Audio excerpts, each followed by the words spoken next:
Selamat malam Bapak Ibu yang saya hormati. Mari kita sejenak memberikan penghormatan kepada Guru Agung kita. Namo tassa bhagavato arahato sama sambuddhassa. Namo tassa bhagavato arahato sama sambuddhassa. Namo tassa bhagavato arahato sama sambuddhassa.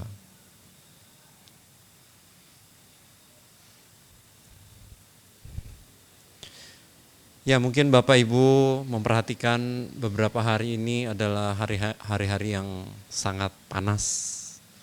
Ya, satu kipas nggak cukup, tambah 2 kipas masih kurang cukup. AC Pol juga masih kurang dingin ya kalau bagi yang beruntung punya AC. Kadang-kadang karena saya tinggal di kampus 1. Saya hanya bisa tinggal siang di sana itu hari Minggu. Ya. Jadi tadi saya merasakan sauna di sana ya, karena panas sekali. Sauna gratis. Tapi kita masih harus bisa bersyukur, karena sepanas-panasnya tempat kita, ini adalah panasnya karena cuaca ya. Sementara kehidupan masih berjalan normal. Mungkin di bagian negara lain, bagian bumi belahan yang lain, panasnya itu karena ada bom meledak di rumah tetangga misalnya begitu ya. Tapi kalau kita panasnya hanya panas cuaca ya. Bisa digunakan untuk mengobservasi anicca gitu. Ya. Oke. Saya akan melanjutkan topik pembicaraan tentang 7 Habits. Ya, jadi pada tahun 1980-an ada seorang yang bernama Stephen Covey. Dia mencetuskan konsep yang sampai sekarang saya rasa masih relevan. Konsep ini adalah konsep kebiasaan-kebiasaan yang efektif jika dilakukan dan akan membuat orang bahagia. Ya, namanya 7 Habits of Effective People. Jadi kalau bahasa Indonesianya kira-kira 7 kebiasaan dari orang-orang yang efektif. Efektif dalam apa? Yang jelas dalam kehidupan, dalam pekerjaan, dan lain-lain. Poin pertamanya adalah, sudah saya sampaikan di pertemuan yang lalu, adalah menjadi orang yang proaktif. Apa itu proaktif? Proaktif itu lawannya dari reaktif. Ya, kalau orang-orang yang reaktif, orang-orang yang istilahnya kalau kita kenal sekarang istilah kerennya adalah sumbu pendek. Ya, sumbu pendek. Begitu ada sesuatu langsung emosinya seperti tersentuh. Jadi yang tersentuh pertama adalah emosinya. Berbeda dengan orang reaktif, orang proaktif. Begitu ada terjadi sesuatu, ada kejadian, orang proaktif itu dengan mudahnya akan berpikir dulu ya. Ada satu momen di mana orang ini berpikir. Jadi berpikir untuk mengambil pilihan. Ini kalau saya lakukan ini efeknya begini, begitu, begini, begitu. Jadi ada pertimbangan-pertimbangannya. Ya. Bisa dikatakan orang proaktif ini adalah orang dhamma. Ya, jadi mengedepankan pemikiran, pandangan benar, perhatian benar untuk melakukan tindakan. Jadi saya rasa cukup bermanfaat ya, sangat bermanfaat dalam kehidupan kita. Tidak dapat disangkal kalau orang yang proaktif ini adalah orang yang banyak melakukan perbuatan-perbuatan bajik, perbuatan baik, sehingga karena ini kebiasaan berarti adalah tindakan-tindakan yang dilakukan berulang-ulang ya. Jadi orang-orang yang proaktif sudah bisa melakukan tindakan-tindakan kebajikan secara mapan hingga menjadi kebiasaan. Jadi apapun tindakannya itu akan mengarah ke hal yang positif, ke arah keberesan dimanapun dia berada. Keberesan itu akan selalu menyertainya. Jadi kebiasaannya untuk membereskan sesuatu. Kalau kita mau pakai contoh, perbedaan orang proaktif dan reaktif adalah misalnya kalau kita melihat di satu tempat ada sampah, Ya ada sampah tercecer gitu ya. Yang dilakukan orang proaktif itu dengan tenang dan dengan santai, dengan mudah sekali dia tidak akan banyak berpikir, kemudian dia mengambilnya dan memasukkannya ke dalam tong sampah. Beda dengan orang reaktif. Orang reaktif mungkin dia orang baik ya, orang baik, tapi begitu melihat ada sesuatu yang salah, ya misalnya sampah tersebut, yang dilakukan pertama muncul dalam pikirannya, gitu ya. Tiba-tiba sudah langsung, siapa ini ya? Orang mana ini yang buang sampah sembarangan? Dasar tidak punya ini itu dan lain sebagainya. Tapi ya dia tetap akan melakukan tindakan buang sampah ke dalam tong sampah. Tapi sebelumnya ada penyerta dulu ya, penyerta pikiran. Reaksi pikiran terlebih dahulu. Sekarang kita akan menuju ke poin kedua. Bahasa Inggrisnya begin with the end in mind. Kalau kita mau terjemahkan ke bahasa Indonesianya kira-kira seperti ini. Mulailah dengan akhir dari pikiran. Nah, prinsip ini menekankan pentingnya memulai tindakan dengan gambaran akhir yang jelas di dalam pikiran kita. Jadi kalau konteksnya kehidupan, kita harus memiliki visi dan tujuan yang mendalam tentang apa yang akan kita capai dan bagaimana bagaimana kita ini ingin menjalani hidup. Ya, jadi ya paling gampang, paling dekat adalah urusannya dengan cita-cita. Jadi kalau misalnya kita sudah punya cita-cita atau pemikiran, misalnya kita pengen punya rumah gitu ya, pengen punya rumah, kita sudah punya gambaran di dalam pikiran kita, rumah yang kita ingin miliki ini seperti apa. Seperti misalnya, mungkin seperti Istana Merdeka, ya, atau kita pengen punya rumah ya tipenya 60-80, atau kita ingin rumah yang kecil tapi halamannya luas ya, banyak rumputnya, banyak tanamannya dan lain sebagainya. Nah, dari pikiran-pikiran tersebut mulailah kita lakukan tindakan, misalnya mencari lokasinya, ya, mencari informasi di internet, mencari lokasi, kemudian mencari arsiteknya, kemudian kita mencari developernya, dan tentu saja kita mencari apa? Uangnya, uangnya juga kita harus cari. Jadi gambaran-gambaran itu bukan hanya gambaran-gambaran yang ada di dalam pikiran kita, tetapi kita berusaha untuk mewujudkannya. Itulah yang dimaksud dengan begin with the end in mind. Salah satu contohnya begini. Sewaktu saya masih SMA, jadi di akhir jenjang SMA saya, kelas 3, saya diperkenalkan oleh sebuah bisnis yang tentu saja kita tahu ya, multi level. Waktu itu tahun 90-an itu sangat sangat santer soal multi level. Termasuk saya waktu itu masih kelas 3 SMA. Kemudian saya dikenalkan sama teman saya. Ayo Jin, ikut presentasi nanti malam, ada bisnis. Bisnis apa? Saya ini anak SMA gitu ya. Enggak apa-apa, ini bisnis bisa dilakukan oleh siapapun. SMA udah kakek-kakek dan lain sebagainya.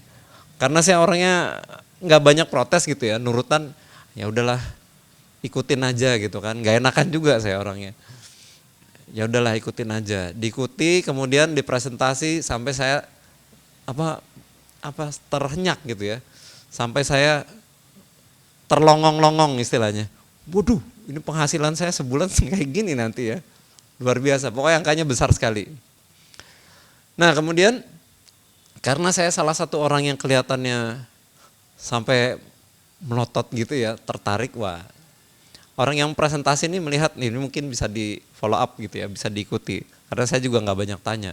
Akhirnya saya didatangi beberapa hari berikutnya, ditanya. Sekali lagi karena saya orang yang nurutan gitu kan, ya udah saya join, singkatnya begitu.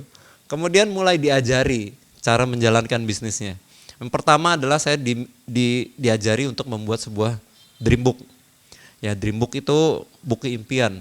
Karena kalau misalnya mau menjalankan bisnis itu, motivasi itu harus selalu jadi yang terdepan. Kalau nggak punya motivasi nggak bisa jalan di situ. Jadi supaya motivasi saya tetap tinggi, saya diajari untuk membuat dreambook. Terus ditanya, kamu pengennya apa? Nah, saya bingung, saya nggak tahu nih saya mau apa gitu ya. Saya nggak punya banyak cita-cita keinginan waktu itu. Wah, saya nggak tahu apa cita-cita saya, keinginan saya nggak tahu. Nah, karena saya nggak punya cita-cita, diarahkan. Ya udah diarahkan sama orang ini gitu ya, sama teman saya nih. Diarahkan, kamu mau nggak ke Paris? Saya pikir-pikir, oke juga kayaknya ke Paris ya. Ya, saya mau ke Paris. Ya udah itu aja cita-citamu begitu ya. Jadi saya potong itu gambar Menara Eiffel, terus saya tempelkan di dreambook saya. Nah, sebenarnya keinginan itu nggak punya saya. Ke Paris itu saya nggak punya keinginan itu waktu itu. Tapi karena terus dilihat dreambooknya gitu ya, lama-lama jadi pingin juga ke Paris. Akhirnya saya berani ngetok rumah orang ya. Terus saya pergi ke satu tempat gitu kan. Saya ketuk-ketuk rumahnya, nggak kenal orangnya. Ya, saya ketuk-ketuk, terus orangnya heran nih siapa gitu. Pak mau beli ini enggak? Saya jualan waktu itu. Saya jualan, terus saya mau presentasi orang yang nggak mau ya. Berkali-kali begitu. Akhirnya waktu itu ada yang namanya Eptanas ya. Mungkin semua yang masih mengalami Eptanas kita tahu umur kita berapa nih ya. Masih ada yang Eptanas dulu. Nah, karena itu adalah ujian akhir SMA, terpaksa bisnis saya itu berhenti ya, tidak jalan. Karena saya harus persiapan, bagi saya tetap bagaimanapun pendidikan nomor 1. Saya ikuti saja itu Eptanasnya, bisnisnya berhenti. Begitu juga cita-cita saya ke Paris buyar juga. Gitu. Jadi begitu selesai Eptanas, cita-citanya juga buyar, sudah tidak membekas lagi di pikiran saya. Mungkin Stephen Covey, nah waktu di bisnis itu buku Seven Habits ini menjadi sebuah bacaan wajib. Tapi saya rasa Stephen Covey tidak berpikir konsepnya ini digunakan untuk meraih hanya kebahagiaan material. Tetapi yang ditekankan bagi Covey adalah bagaimana orang ini berbahagia. Ya. Tidak harus selalu materi. Ya, tapi di bisnis ini ya otomatis kalau mau sukses ya harus mengejar target dan harus mengejar materinya sebagai motivasi bekerjanya. Nah, kalau kita mau melihat dari sudut pandang kehidupan kita sebagai umat Buddha, sebagai orang yang belajar Dhamma, tentu saja cita-cita kita, cita-cita kita tentu saja setiap makhluk, yaitu mengalami, kalau kita sudah belajar Dhamma ya, kita ingin mencapai pembebasan akhir. Ya, cita-cita semua orang yang belajar Dhamma, pembebasan akhir. Tujuannya memang ke sana. Ya, tujuan Dhamma ini diajarkan oleh Sang Buddha, jelas untuk mencapai pembebasan akhir. Tapi kalau kita mau bercita-cita ke sana, boleh nggak kira-kira? Boleh nggak? Boleh ya. Tapi realistis nggak begitu pertanyaannya? Realistis nggak? Ya. Jadi agak aneh kalau menurut saya, kita bercita-cita ingin mencapai pembebasan akhir, tapi apa yang kita lakukan sekarang di dalam kehidupan ini tidak menuju ke sana. Kalau dulu, mungkin di zaman Sang Buddha masih hidup, itu cita-cita untuk mencapai pembebasan akhir juga bukan sesuatu yang aneh. Ya, dan ada jalan yang sangat jelas untuk menuju ke sana. Kalau di zaman Sang Buddha dulu, kalau kita baca di kitab, kita baca cerita-cerita yang ada di kitab, kayaknya gampang sekali ya orang menjadi arahat gitu kan. Mudah ya. Tinggal cari aja yang namanya Petapa Gotama, kemudian dengarkan, jadi arahat. Beda dengan sekarang. Mungkin kerjaan kita sebagian ya, beberapa saat, ya nggak semua sih ya, nggak semua, isinya scrolling, ya scrolling, buka HP, lihat YouTube, muter-muter. Nah, yang kita isi di dalam pikiran kita hanyalah sampah-sampah seperti itu. Sekarang bagaimana mau jadi arahat? Tapi kalau zaman dulu beda. Zaman dulu, zaman Sang Buddha, orang bertekad untuk benar-benar mencapai pembebasan, kemudian belajar, bermeditasi dalam beberapa waktu, sehari, 2 hari, 7 hari, mungkin ada yang bertahun-tahun. Dan kalau Petapatissa yang sebelum Sang Buddha Parinibbana itu mencapai dalam waktu 3 bulan. Ya, sebelum Sang Buddha Parinibbana, Petapatissa ini datang kepada Sang Buddha, kemudian menyatakan niatnya, saya ingin menjadi arahat. Diajarkan oleh Sang Buddha 3 bulan menjadi arahat, ya, luar biasa sekali. Tapi kalau sekarang kayaknya ya, agak susah ya dalam kehidupan modern seperti ini. Nah, di dalam poin kedua ini, begin with the end in mind, atau mulailah dari akhir pikiran, ada 2 hal yang menjadi highlight. Ya, artinya yang menjadi poin penting yang ingin disampaikan. Yang pertama adalah saya ini I'm prepared at all times. Artinya saya ini sudah selalu siap gitu ya. Jadi dengan kita sudah memperkirakan akhir dari sesuatu, kita sudah mempersiapkan diri menuju ke sana gitu ya. Kita sudah mempersiapkan diri menuju ke arah itu. Jadi apapun yang ada di akhir pikiran ini, yang kita lakukan sekarang adalah mempersiapkan diri agar ini bisa terbentuk, ya, agar ini bisa terbentuk. Apa yang kita lakukan sekarang itu mengarah supaya ini terjadi, ya. Yang kita cita-citakan ini yang menjadi akhir dari pikiran kita, ini terjadi. Itu adalah poin pertama.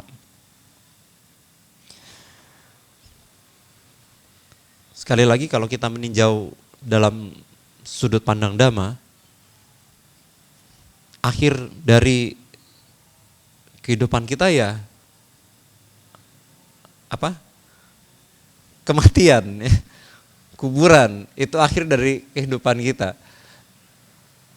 Nah, sekarang kita mau jalan ke sana, kita pasti jalan ke sana ya. Kita jalan ke sana.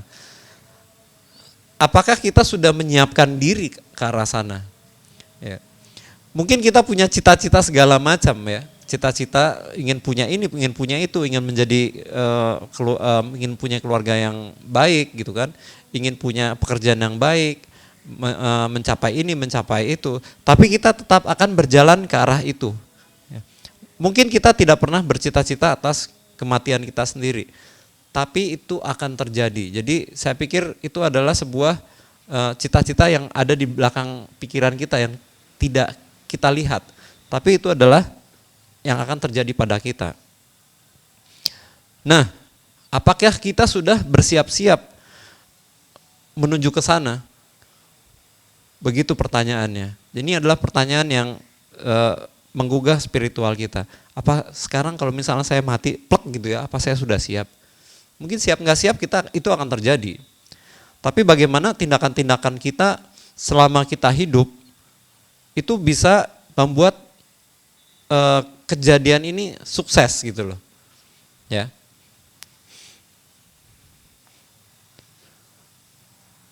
Tetapi pemikiran ke arah sana, pemikiran ke arah situ, itu akan membuat kita berusaha untuk secara mental, ya, kita berusaha untuk menyiapkan diri.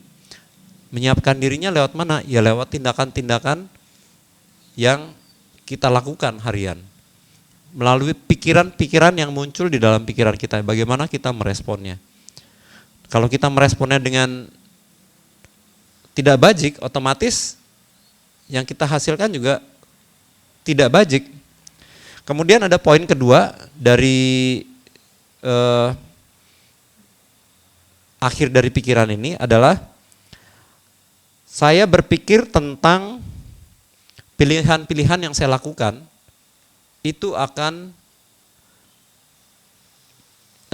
berpengaruh pada kehidupan kita yang akan datang. Jadi kalau di sini bahasa Inggrisnya, I think about how the choices I make now will affect my future.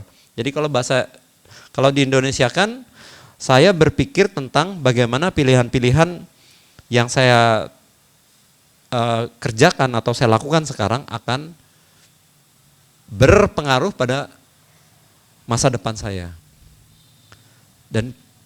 Dan poin ini ya sebagai seorang Buddhis itu rasanya tidak asing ya. Tidak asing ya. Ya enggak? Karena ini berhubungan dengan hukum karma. Ya.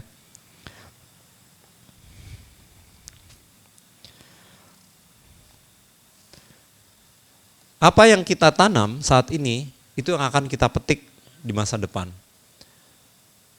Kemudian apa yang kita miliki saat ini merupakan hasil dari perbuatan-perbuatan kita di masa lalu. Hasil yang kita dapatkan di masa lalu merupakan hasil dari perbuatan-perbuatan sebelumnya. Nah, hasil-hasil yang kita dapatkan di masa lalu, ya kalau kita mau lihat lagi, bagaimana kita meresponnya, itu yang akan menjadi hasil dari menjadi buah-buah kita di kehidupan kita saat ini. Nah sekarang hasil buah-buah yang kita dapatkan saat ini, sekarang bagaimana kita meresponnya, itu akan menjadi buah dari kehidupan kita yang akan datang di masa depan kita. Nah, kalau Sang Buddha jelaskan dalam Dhammapada, ya ini Dhammapada yang paling depan. Yang pertama, Sang Buddha menjelaskan adalah sebagai berikut ya. Pikiran adalah pelopor dari segala sesuatu. Pikiran adalah pemimpin, pikiran adalah pembentuk. Bila seseorang berbicara atau berbuat dengan pikiran jahat, maka penderitaan akan mengikutinya bagaikan roda pedati mengikuti langkah kaki lembu yang menariknya. Ya. Jadi kalau pikirannya kalau seseorang berbicara atau berbuat dengan pikiran jahat, maka penderitaan akan mengikutinya. Kemudian berikutnya Sang Buddha menyampaikan bahwa pikiran adalah pelopor dari segala sesuatu, pikiran adalah pemimpin, pikiran adalah pembentuk. Bila seseorang berbicara atau berbuat dengan pikiran murni, maka kebahagiaan akan mengikutinya bagaikan bayang-bayang yang tak pernah meninggalkan bendanya. Ya, jadi saya ulang, bila seseorang berbicara atau berbuat dengan pikiran murni, maka kebahagiaan akan mengikutinya. Jadi apa yang disampaikan Coffee di poin kedua ini, begin with the end in mind, itu masih sangat relevan karena saya rasa jejaknya tidak jauh berbeda dengan apa yang disampaikan oleh Sang Buddha mengenai pikiran. Tetapi saya mengusulkan di sini, saya tambahkan bahwa setelah melihat syair ini, mungkin juga harus kita tambahkan bahwa mulailah tindakan-tindakan kita melalui awal pikiran kita. Awal pikiran kita itu dari mana? Mungkin pada saat kita bangun tidur, kita bisa bentuk pikiran kita dengan memberikan harapan-harapan baik kepada semua makhluk. Ya, begitu kita bangun, saya tidak tahu apakah ada yang punya kebiasaan demikian, ya, membangun harapan-harapan baik. Begitu kita kesadaran kita muncul di pagi hari, saya tidak tahu. Tapi dari pribadi saya sendiri pun saya berusaha gitu ya. Begitu bangun pagi, kita coba, semoga semua makhluk hidup berbahagia, semoga semua makhluk hidup berbahagia, semoga semua makhluk hidup berbahagia. Sebelum kita melakukan aktivitas-aktivitas lainnya. Ya kita coba saja. Paling tidak begitu bangun pagi ada sebuah pemikiran baik yang kita kembangkan. Ya semoga, saya hanya berharap bahwa pikiran ini akan bertahan sampai malam gitu ya. Karena kita awali dengan pemikiran-pemikiran yang baik. Nah, jika kita hubungkan dengan poin pertama menjadi proaktif, jika kita sudah memahami prinsip dari pikiran seperti yang dijelaskan oleh Sang Buddha, tidak heran bahwa seseorang yang belajar Dhamma itu akan menjadi proaktif.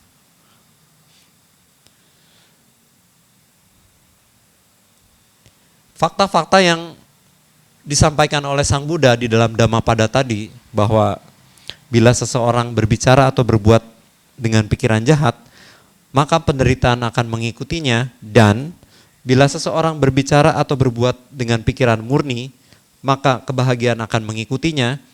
Jika orang mendengar kata-kata ini, kemudian merasa tersentuh, maka orang ini akan berusaha meluruskan pikirannya, menjadi dari mungkin ya segala tindakan yang dilakukannya akan berbasis pada kedua syair ini. Jadi apapun yang dilakukannya, dia sudah mulai memahami bahwa konsekuensinya akan dia dapatkan, akan kita dapatkan, akan selalu kita bawa konsekuensinya. Sehingga dengan berpikir seperti ini, dengan meluruskan pandangan seperti ini, menggunakan pandangan benar dan pandangan yang lurus, maka kehidupannya semakin lama akan semakin lurus. Ya, jadi kalau kita mulai meluruskan pikiran, saya rasa jalan kehidupan kita pun akan semakin lurus. Saya akan menutup sharing ini dengan sebuah cerita. Ya, jadi ini adalah salah satu cerita Jataka. Jadi suatu ketika seorang raja sedang berperang, dikeroyok oleh 7 raja.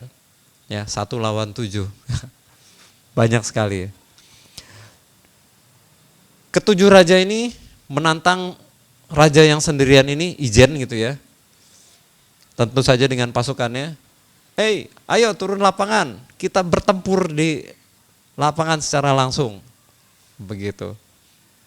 Tapi penasihatnya menahan sang raja ini. Raja, sebelum raja turun bertempur ke medan perang, cobalah pakai strategi kirim jenderal untuk menculik raja-raja tersebut. Ada nggak yang berani? Ada nggak jenderal yang berani melakukan tindakan ini? Ya, melakukan strategi ini. Dipanggillah seorang jenderal gagah perkasa. Nah, jenderal ini ditanya sama rajanya, kamu sanggup nggak untuk bertarung sendiri, menculik 7 raja dan hadapkan mereka ke hadapanku? Si jenderal ini bilang, bisa yang mulia. Dengan satu syarat, saya harus menunggangi kuda yang mulia. Kudanya ini terkenal cepat, jadi kudanya ini sangat anggun katanya. Bertubuh besar dan bergerak sangat cepat. Rajanya bilang, silakan gitu ya. Nah, si jenderal ini betul saja, dia gunakan dengan kemampuan yang luar biasa, ditambah dia dengan menggunakan kuda putih ini, langsung dia menuju ke perkemahan raja pertama. Des, gitu ya. Bles, culik rajanya, ketangkap, dibawa balik. Wah, berhasil ternyata. Nah, si jenderal ini langsung menghadapkan raja pertama kepada sang raja jenderal ini. Silakan raja, gitu kan. Dia keluar lagi dari tenda, naik lagi menuju ke raja yang kedua. Ya, melalui kemampuannya yang luar biasa, ditambah dengan kudanya juga yang luar biasa hebat. Des, dia masuk ke perkemahan, culik lagi, balik lagi. Ya. Kemudian raja kedua ini dihadapkan lagi ke rajanya, si jenderal. Silakan raja. Kemudian dia keluar dari tenda, naik lagi, begitu terus ya, sampai raja ke-6. Tapi nahas, begitu nyampe ke perkemahan raja ke-6, si kuda ini sudah sangat lelah. Ya, jenderalnya juga sangat lelah. Kuda ini kena tebas pedang. Ya, dia kena tebas pedang, kena tombak dan lain sebagainya. Tapi dia masih bisa membawa Raja ke-6 ini. Jenderalnya menghadapkan Raja ke-6 ini ke Raja Sang Jenderal. Ini raja. Begitu dia keluar, si kuda ini pingsan. Jenderal ini meminta kuda yang lain, karena kudanya pingsan nggak bisa dibawa. Dilepaskanlah peralatan tempurnya ya, baju zirah si kuda tersebut. Tapi ketika dilepaskan, kuda ini bangun. Kuda ini berpikir, tadinya begitu dia bajunya mau digunakan ke kuda lain, dia bangun, berdiri. Terus dia berkata kepada jenderal, "Jenderal, nggak ada kuda yang bisa melakukan misi terakhir. Tidak ada satu ekor kuda pun, hanya aku." Dia bilang begitu. Si kuda ini bilang begitu. "Kembalikan baju zirahnya, biar kita lakukan misi terakhir ini bersama-sama." Karena jenderal ini percaya ya dengan kudanya. Memang kelihatannya tidak ada kuda lain yang bisa melakukan misi ke-7. Si jenderal naik lagi, kemudian masuk ke perkemahan ke-7, culik, kemudian kembali lagi ke perkemahan pertama. 7 raja itu berhasil diculik oleh satu jenderal dan bersama sang kuda. Tapi kuda ini sebelum mati ya, dia minta kepada raja, "Raja, tolong jangan dibunuh, buat perjanjian saja." Setelah ngomong begitu, si kudanya meninggal dunia, mati ya. Perang selesai. Jadi yang ada di gambaran di kepala kuda tersebut ya, kuda tersebut adalah bodhisatwa. Dia hanya berpikir ingin menghentikan perang. Dan perang ini hanya bisa berhenti jika ke-7 raja tersebut bisa diculik. Dan dia lakukan misinya dengan sangat luar biasa. Ya. Jadi begitulah kekuatan dari akhir pikiran. Bagaimana menjalankan kehidupan ini menuju ke akhir pikiran yang kita inginkan. Mungkin sekali lagi kalau kita melihatnya dari sudut Dhamma, akhir pikiran ini ya kematian ya. Bagaimana kita berjalan ke sana dengan tindakan-tindakan yang bajik sehingga nanti di akhir ya kita berharap sukses gitu ya. Demikian yang bisa saya sampaikan kepada Bapak Ibu. Ya, pada pertemuan berikutnya akan saya sambung lagi di topik berikutnya. Sabbe sata bhavantu sukhitata, semoga semua makhluk hidup berbahagia.